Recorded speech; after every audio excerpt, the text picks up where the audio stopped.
শুভ সন্ধ্যা। আসলে সবাই মানবতার কথা বলা শেষ, অনেকেই বলছে, এখন নতুন করে আর এটা না বলি।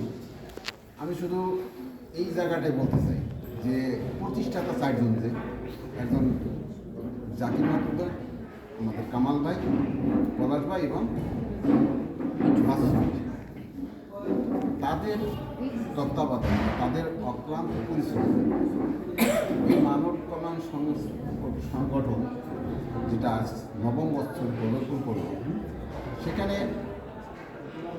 এইখানে কিন্তু আরও তিনজন উপদেষ্টা আছে, তারাও কিন্তু এই কৃতিত্বের ভাগিদার।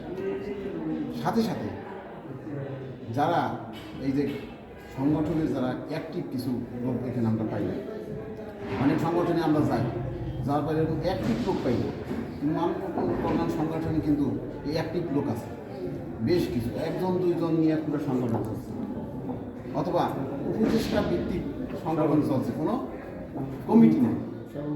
হ্যাঁ, কিন্তু মানব কল্যাণ সংগঠনটা একটা স্ট্রং কমিটি আছে, এবং এখানে সদস্য হওয়া লাগে, পর্যায়ক্রমে সে কোনো পদ পায়। এই জিনিসটা কিন্তু একটা কি প্রতিষ্ঠানের রূপ নিচ্ছে। আমার ধারণা প্রত্যেকটা স্বেচ্ছাসেবী সংগঠন এভাবে পর্যায়ক্রমে প্রয়োজন হয় নির্বাচনের মাধ্যমে।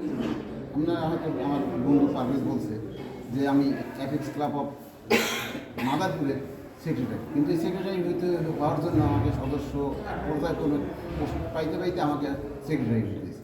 আমি প্রেসিডেন্ট হইতে হইলে আমার আরও অপেক্ষা করতে হবে, হুট করে হওয়া যাবে। সেই জন্য বলছি যে এখানে যেহেতু অনেক স্বেচ্ছাসেবী সংগঠন আছে, তারা যেন এই জিনিসটা কী করে, একজন প্রতিষ্ঠাতা আছে তাকে সম্মানে রেখে সেই প্রতিষ্ঠাতাই যেন কমিটি গঠন করে দেয়।